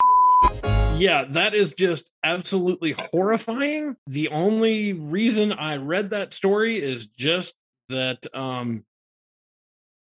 it is it's so crazy. Bizarre. It's crazy. It is crazy and hard to believe. And just don't let your religion get out of hand like that. All right, well, let's shift gears to my former home state where I grew up in Michigan. People have find a number of interesting things when they start renovating old houses. Could be forgotten gun caches, maybe money-filled safes, stock portfolios, paintings, old documents. Well, a Michigan man has discovered an unusual treasure beneath his house. While tearing up the back steps of his house, he found, at least initially, a bowling ball. And then another. And then another. And then another. By the time he decided to call it a day, David Olson, age 33, had pulled a grand total of 160 bowling balls out of his backyard. Dios mío, man. The world. Apparently, some construction workers had decided to dispose of old bowling gear by using the balls as filler material to pack the soil. A home improvement project has turned Olson into the lucky owner of dozens upon dozens of bowling balls. Now only one question remains. What in the heck are you supposed to do with it? According to this, they've been in deteriorated condition, obviously being buried, and some of them were intentionally marred, so they couldn't be reused. They had ruts cut into the outside edges of them. But he stopped at 160 because he said, well, I didn't need to dig up my whole yard. I only wanted to dig up the patio where I was redoing the patio. But I set up a GoFundMe page. If you want to help him out, you can go to the GoFundMe page and look for Patio Excavation Bowling Ball and help him. If he gets enough money, he may actually dig up his entire backyard just to see exactly how many bowling balls were used as filler material. You know, when you hear the phrase, somebody really goes balls to the wall, this is an example. It's no bullshit. You know, it's too bad the Flintstones amusement park it closed down, because wouldn't that be perfect? You know, that would be perfect. The bowling with Fred Flint, he always had these misshapen balls. Yeah. And of course, he had the magic balls that I think would split in two and get the two pins on either side. Yeah, he had it was like using the old fashioned barbell where there was round balls on each end so you could get the split. Yes. Yeah. See, those bowling balls would be perfect. Yes. For the Flintstones. Yeah, but the I think there may be one still open, but there were two Flintstone bedrock amusement parks. And they had the cars with no bottom in them so that you could just use your feet. Let's get John Goodman on the horn. We've got now the props for the Flintstones live action 2. That would be perfect. Yeah, see, I'm sure that there's some creative use these bowling balls. Well, you know what he said, and I abridged the story. He's given a few to charity that wanted to use them as sort of like fun charity, but he said he's planning to use some of them around his yard to decorate, and he gave a bunch to a guy who wants to build weird custom furniture using them. So, yep, he's got some uses for them. So who knows? We might have them follow up in a news story sometime later. Man, I thought you were going to say at an old bowling alley in his yard. No, unfortunately, too. Yeah, not yet. Just people dumped them. That's so bizarre. Yep. That is some odd filler. Well, WRAL in Garner, North Carolina has this story for us. Ambulance catches fire on I-40 en route to Triangle Hospital. I got a bad feeling about this. A new Hanover Regional Medical Center ambulance caught fire on Interstate 40 near Gardner on Friday. Fire officials said the ambulance was transporting a patient Holy cow. to Durham when the crew noticed a fire in the engine compartment of the vehicle. Once they noticed the fire, the crew stopped, got the patient out of the vehicle, thankfully. Good. And stopped traffic with the help of bystanders, officials said. A private ambulance nearby noticed the situation and stopped to help. Lauren Paschal was driving on I-40 when she noticed something strange. I had no idea if there were people inside. That's what I was thinking. I hope to God no one is in there, she said. Mm. She also said as soon as she saw the smoke and flames, she grabbed her phone. Why do you think she'd grab her phone, Alan? To take a picture. Of course. She wouldn't call 911. She captured the moment on video. Got to get it on video. Nobody's calling police. No, of course not. I thought it was a car on fire, and the ambulance was there to help. Paschal said the heat from the fire was so intense, she felt it inside her car. All of a sudden, I felt heat, like poof, my arms and hands and legs, said Paschal. My hair stood up. I couldn't do anything. I couldn't say anything. I was like, wow. The heat was so intense. Paschal said she thought her car was damaged. It looks great, but I was like, oh no, there has to be some damage. But there wasn't, and so I'm very thankful. No one was injured in the fire. The patient was safely transported to Durham with no injuries. The cause of the fire remains under investigation. It's no bullshit. Wow. So how about that? You're on the way to the hospital and your ambulance catches on fire. You know, that's like fate just like knocking on your door saying, you know, I missed you at your house. You got out of there quicker than I could get to you. Like the Reaper is like, no, what are you doing? You need to get back here. We'll get you somehow. Oh my goodness. All right. Well, I've got the final news story, and here's one. Like, you know how we always read some of these wild news stories and you just say, that would never happen to me? Here's an example of what would never happen to me. This story from a couple days ago. One of the worst surprises you can get is to come home and realize someone has broken into your home. At worst, you might have lost thousands of dollars worth of stuff, or even worse than that, run into an armed burglar. Even if you lost nothing, you probably feel like you can never trust your locks again. Unless, of course, the person who breaks into your home is Louis Angelino III. Now, Angelino from Barrington, New Jersey, works as a clerk at a liquor store, but to make ends meet, he runs a private cleaning gig on the side. Well, one day last month, Angelino was on his way to clean a new client's apartment. However, he ended up at the wrong address and accidentally broke into someone else's home. Brutal. Awesome. The residents of the home were shocked that someone broke in, but they were also incredibly confused when they realized the place was impeccably spotless. Let's go through this. Apparently, somebody had said, "Look, I hear you do this cleaning on the side. I'd like to hire you." But the person wrote the wrong street number down. He wanted him to come to his house, but transposed 2 numbers. And the instructions were, "I'll have a key waiting for you under the mat." So he arrives at the Cherry Hill address and looks under the doormat. And what do you know? There's a spare key under the mat. Inconceivable. So he goes inside and he sees the place is kind of in disrepair. Spends 3 hours cleaning the stove, the kitchen, the floors, goes to town on all of the rooms. He gets a phone call just as he's about to wrap up, playing with the cats inside the house that were in there. And the guy says, "So were you planning to come today?" And he goes, "Well, I'm actually here. I'm playing with your cats." The guy goes, "I don't have cats." Oh, God. At which point he suddenly realized, I have made a terrible mistake. Oh my God. There are so many ways this could have gone a lot worse. Could have gone a lot worse. So check this out. The guy comes over and goes, "Oh my God, this is a neighbor of mine down the street. I don't know who they are, but it's obviously down my street." He comes over, they write a note explaining what happened and put his number down. Thankfully, even though police were called, no charges were filed as the homeowner came home to find the home that they'd been renovating in spotless, looked amazing. The shock wasn't just that someone broke in, but broke in and cleaned their house for 3 hours. He has gotten the nickname the Cleaning Fairy because he just randomly showed up and everything looked great. It's amazing. It's astounding. But it's no bullshit. That would never happen to me. That is fantastic. Man. Yeah, I wish I actually got broken into last week. I have a bicycle. I have an electric bike. I bought one. It was stolen off the street. And so I decided from now on, I am parking my bicycle in my garage. Mm-hmm. So I put it on my garage. I mean, I had it locked, but the lock was broken. So I park my bike. They break into the garage. They steal the bike again. I bought a different, the same kind, bought a second one. I buy a third one. And this time I keep it in my house. I keep my bike in my living room, and people will come over and be like, "Why is your bike in your living room?" And it's like, it's been stolen twice. So now it's staying in my living room. I go out of town for 4th of July weekend. I come back. My house is broken into. They stole the bike.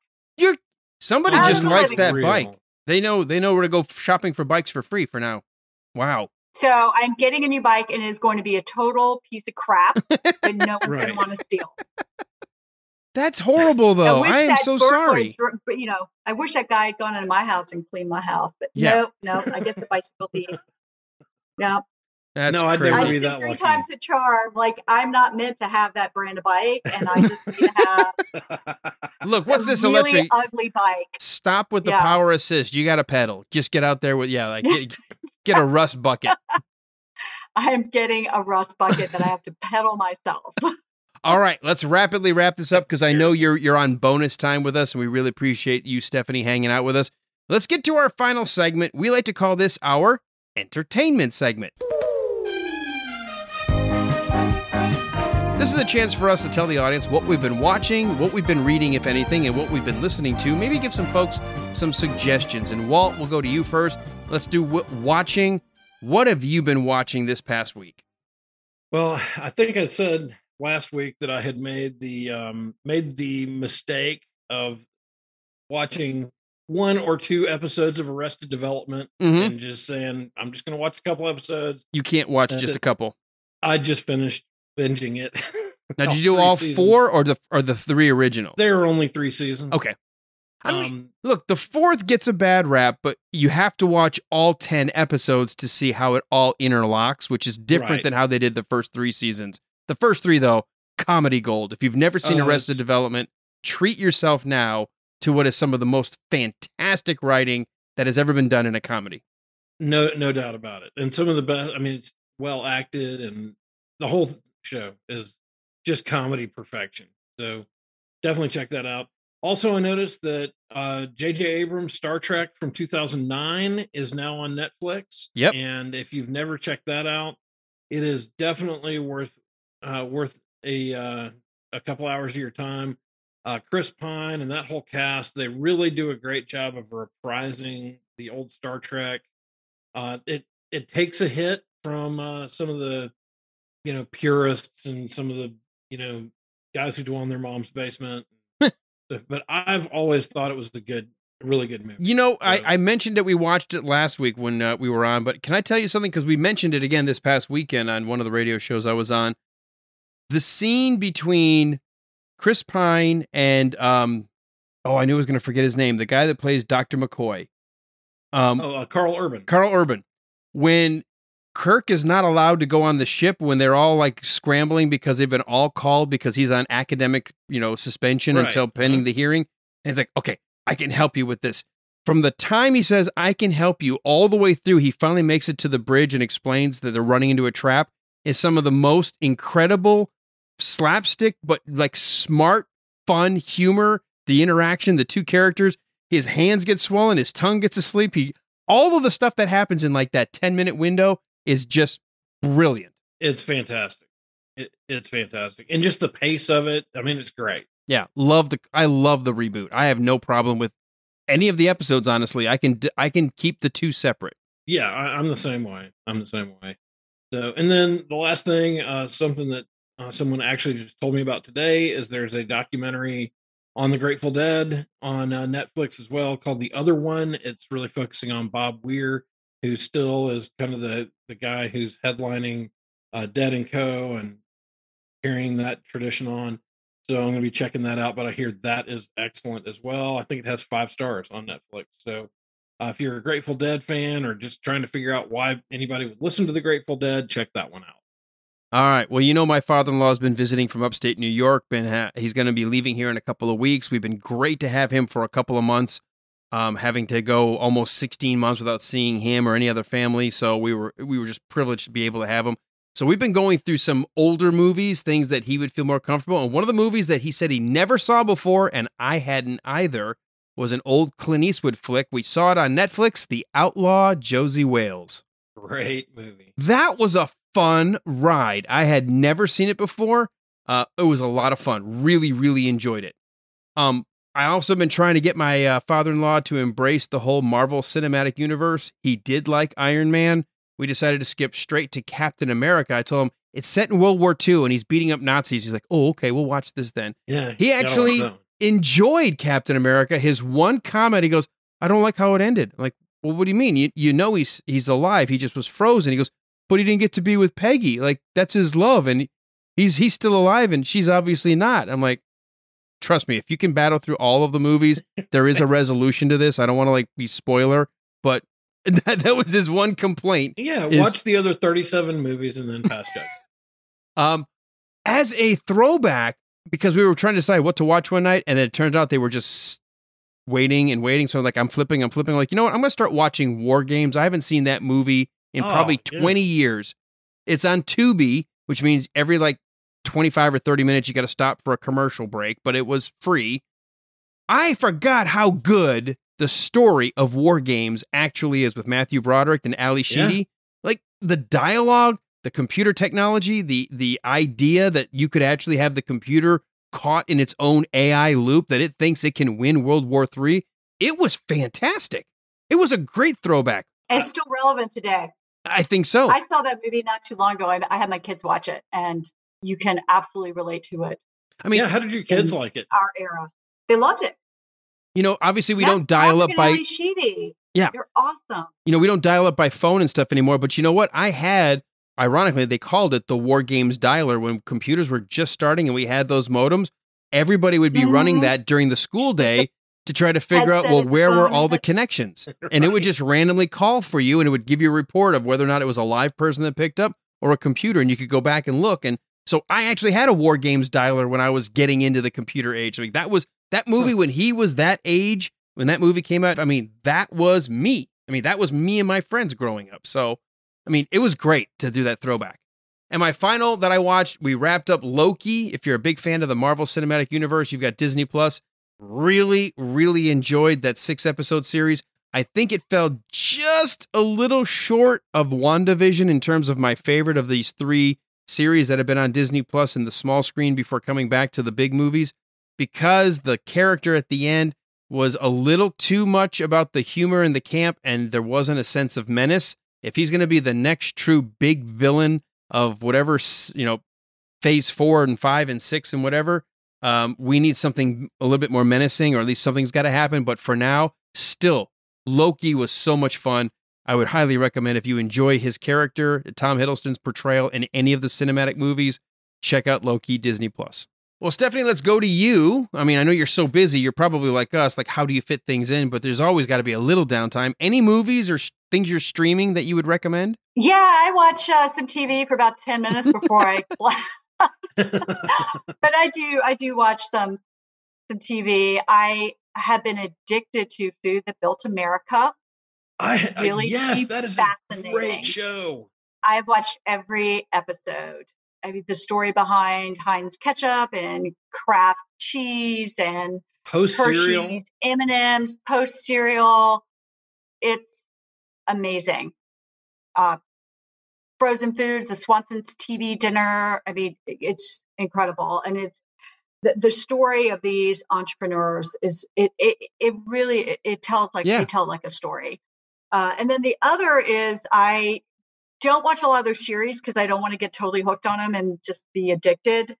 But it is fun to lose yourself in one. And so I absolutely loved Schitt's Creek, watched every episode. Great and show. then I don't know how recent this came on, but I stumbled upon the behind Schitt's Creek story. So I just couldn't get enough of the show. So I watched the commentary about the behind Schitt's Creek and absolutely love that. I did a whole day when I walked around the house talking like Sarah Rose, and my kids were just like, stop it. Please, Mom, just stop. Like, this wine is awful. I'll have another, Talk about a series that didn't really get discovered until they were getting ready to wind it down. And then it goes off air and they get all these Emmys and all these, awards, and it's done. I know my wife really loved it. I have yet to go watch it. So I have that on my to-do list. It is really funny. I've turned it into a verb. When I see an old motel that I think needs to be fixed up, I'll say, we need to Schitt's Creek this thing. So I'm waiting for that to get into popular culture jargon. Let's Schitt's Creek this place. Well, there you go. I'm putting it out there. This episode this is your first step. Yes.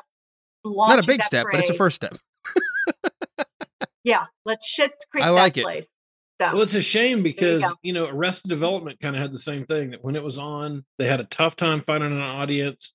And then in season 3, they started picking up, but then through DVD and then streaming, everybody jumped on board with it. So was it Gilmore Girls like that too? And I haven't gotten into it, but I know they're just rabid fans, and many of them didn't discover it till years after it was off air. My daughters just got done watching it. I would say maybe it's because I was a dad of 4 girls, but I will tell you, as a guy, I still love the banter and the dialogue of Gilmore Girls.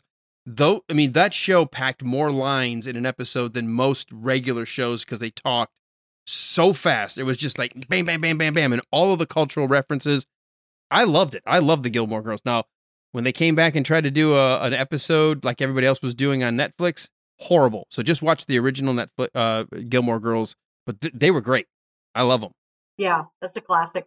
All right, let's move on to reading, if we've got anything. I know sometimes some weeks we have more than others. It depends on our time. Walt, anything you're reading? Nothing new. I'm still working through the stuff I've mentioned. I've got I just have not had time. I've been so crazy the last couple of weeks. So I will give that one a pass. Okay. Yeah, I'm still reading the Star Trek book, so it's you and I are on the same one. Yeah. I had to get finally our historian from the Booth Western Art Museum that joins me once a week for This Week in Western History. Because of the pandemic, I had his book, The Making of Tombstone, that I've referenced multiple times, and I've read it through a couple of times. He's like, I need to get that book back now that we're back to interviewing in person. I was like, no problem. So I thumbed through it again. So as a throwback, if you're a fan of the movie Tombstone, if you don't get this book, The Making of Tombstone, that really tells how this was Kurt Russell's dream. This was Kurt Russell's. He actually directed and came up with a lot of it behind the scenes. They had to bring in George P. Cosmatos to have the name of director. And he said he would never betray how much he helped develop the production and everything unless George had passed away, which he did. And so this book came out documenting all of the behind the scenes maneuverings of how that movie was made. So if you're a fan of Tombstone, The Making of Tombstone, great book. Yeah, I've got that one sitting on my Kindle ready to read. Stephanie, are you like, my wife's part of a book reading club. I think it's an excuse to drink wine every 6 weeks and talk about a book. Do you have any books that you're reading? Yes, I listen to a lot of Audible books. That counts. And because I'm on the road a lot, so I'll consume a fair amount of Audible book content. I just finished one, and I think it's just called Airbnb, but it's the story of Airbnb. And that was really interesting to me because one of the three, they had a trifecta. They had three founders. And the principal founder that really talks the most throughout the book and is interviewed is, his last name is Chesney. He was a designer. He was an artist, went to the Rhode Island School of Design. And he talks about the importance of creativity in being a CEO. And that's something that is often way too lacking. And so I just found that fascinating. And then so they had this trifecta where they balanced out each other's skills.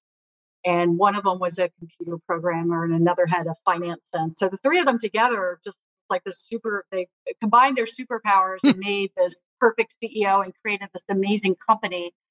And they kept saying, it's not about having a place to stay. It's creating a sense of community. We're building community, people who like to travel and have this unique experience. And they're not just staying in a hotel that is generic, but they really get a sense of the place because they're going to people's homes. And so that was what they were really trying to build. Mm-hmm. So a lot of that resonated with me with what I'm trying to do with rebuilding Stuckey's. Yeah.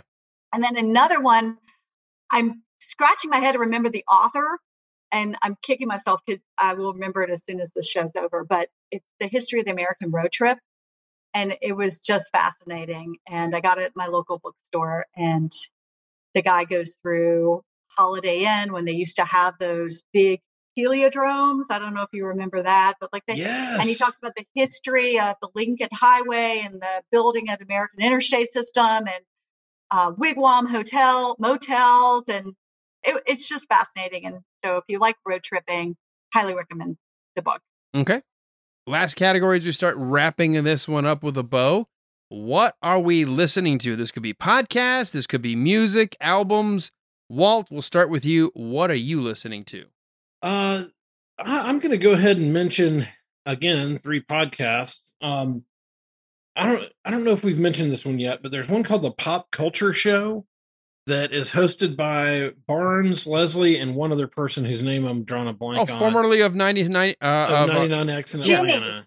Yeah, Jimmy. Jimmy unfortunately, Fallon? Jimmy is not on the show. There's another person who hosts it with him. I used to listen to that show. I did too, and they were great. Yeah. They had a great morning show in Atlanta for years. Yeah, and they were just awesome. But they just go into a lot of pop culture stuff and talk about kind of what they're watching and all that kind of stuff. So it's cool to hear their voices again and see them working together. And definitely worth listening to if you are into pop culture at all. Also, the great sports podcast, Holy Crap It's Sports. If you're into sports, that is a really great podcast. Pete Davis is just one of the most knowledgeable sports people around, and he really does a great job of explaining what's going on with different issues and giving his opinion on stuff. So check that out. Holy Crap It's Sports. Pete Davis, who used to be, he's kind of made the rounds through Atlanta radio. So, but he's also got several books out there, and we're trying to get him lined up to come on the show. So hopefully that'll be happening soon. And then finally, Smartless. I know I've mentioned this several times. I end up listening to this every week. Jason Bateman, Sean Haynes, and Will Arnett host I that. love that. I listen to that. That is a great podcast. And the chemistry between the three hosts. Amazing. And they had David Cross on last week, and they've had just all kinds of great people. So, do you hear the one with Ron Howard?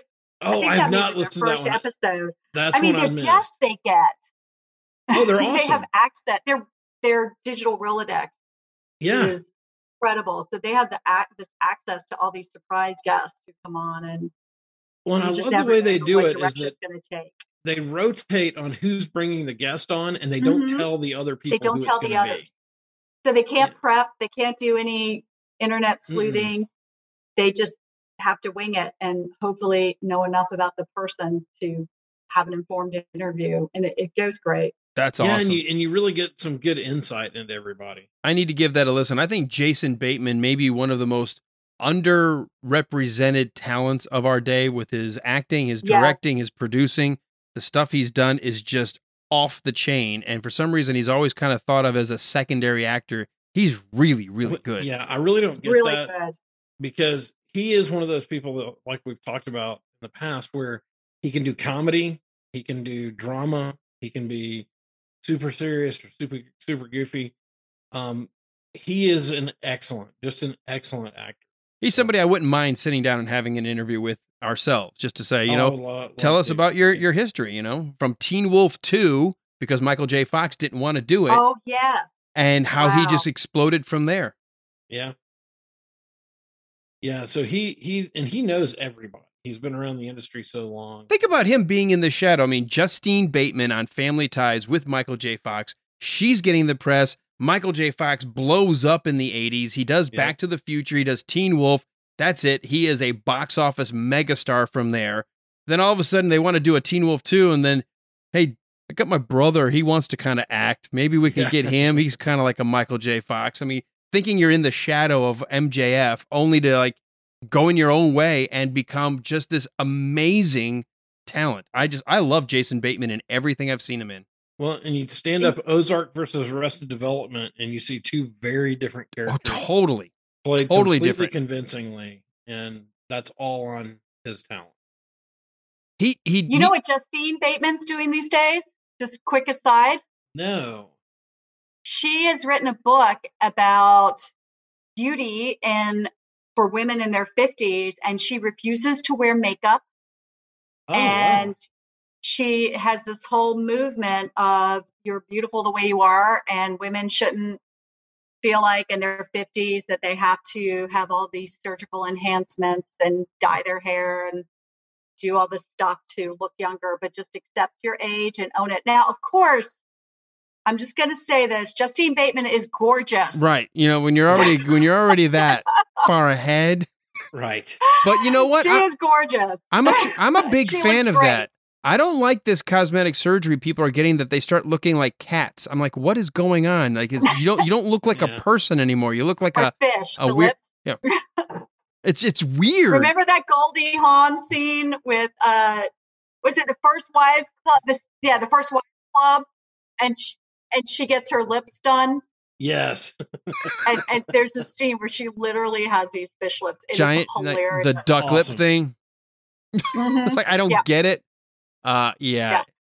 All right. So I love such a Justine great Bateman. scene. I think she's just awesome. Cool. All right. Anything else, Walt, that you're listening to? Yeah, a ton of stuff, but I'm just going to stop there. I could go on all night. Yeah, I've got only 3. I've got a lot of YouTube stuff, but I'm going to skip it this week. You go back to last week, you'll get all the ones that I normally like to check out for reactions. But 60MW podcast, my buds in the UK, they just dropped their entertainment show. They look at the last couple of months. What have they been? They sort of like what we're doing here. They do it once every 2 months. They go, okay, everything we've ever watched in the last 2 months, everything we've ever listened to, everything we're kind of reading, they do an entertainment show. It's a lot of fun, and sometimes you get ideas for what you might want to check out, but they're really, really good. Measuring the Score, we had them on our show earlier this year. It's a film composer, and he and his wife like to look at and listen to other scores and rate that score as how well does it do. And if you're an Iron Maiden fan, you all know me. I'm an Iron Maiden fan. And Walt, you've teased you might be able to get somebody from Iron Maiden someday on the show. I think that's all a lie. But they've got a brand new album announced. They've been working on it. It's their 17th album. Senjutsu is set to be released later, which is awesome because Bruce Dickinson, before their last album, after recording, said, oh, by the way, I've got throat cancer. I don't know if I'll ever sing again. Overcame it. Got back into the studio during COVID. They've got a double album coming out their 17th. If you're an Iron Maiden fan, awesome stuff coming their way. Watch for it. They've already got some teaser trailers that go to their website, but check it out. Iron Maiden, 17th album, Senjutsu.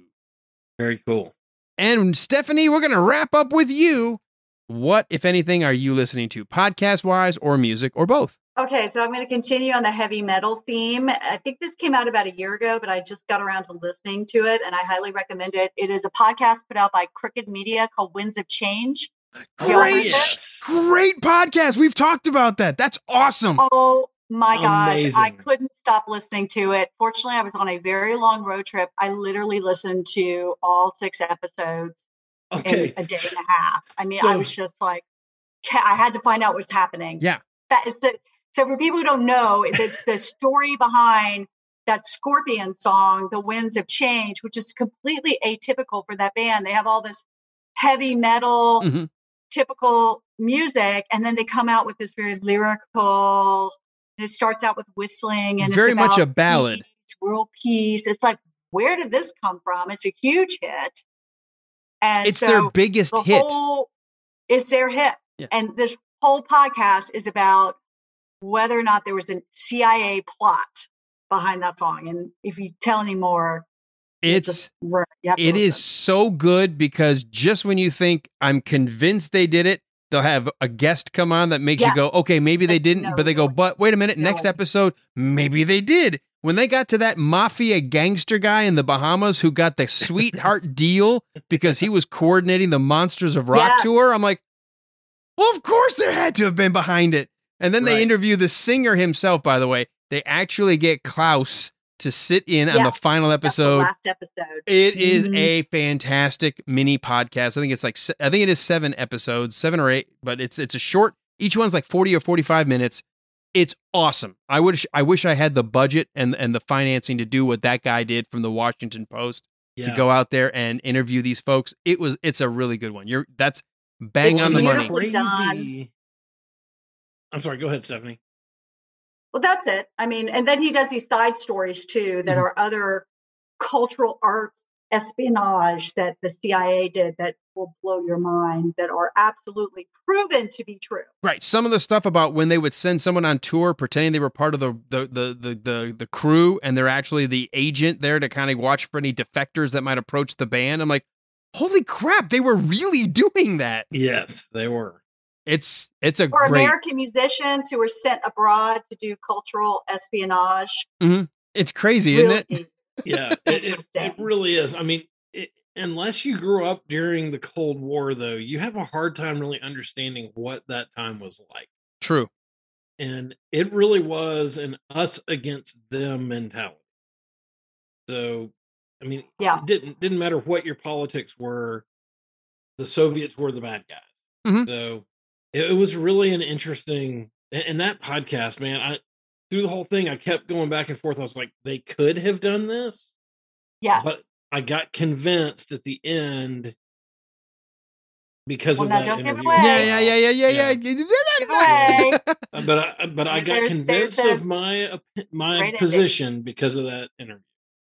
So. Yeah, I did. I think we probably concluded the same thing. And the other thing is I because I know we're short on time, I did find, thankfully for the Google, that book I was referring, Rich Rattay. It's called Don't Make Me Pull Over, History of the American Road Trip. So that's it. I just listened to that podcast. I love it. And I also listened to How I Built This a lot and Morbid. Have y'all heard Morbid? Mm-mm. No. Okay, so my 15-year-old daughter is really into true crime. So she likes to listen to this podcast. And it's these 2 women who are like best friends and they have all this great banter and they go into these really horrible murders. But it's interesting and it's not disturbing. It's weirdly funny and engaging.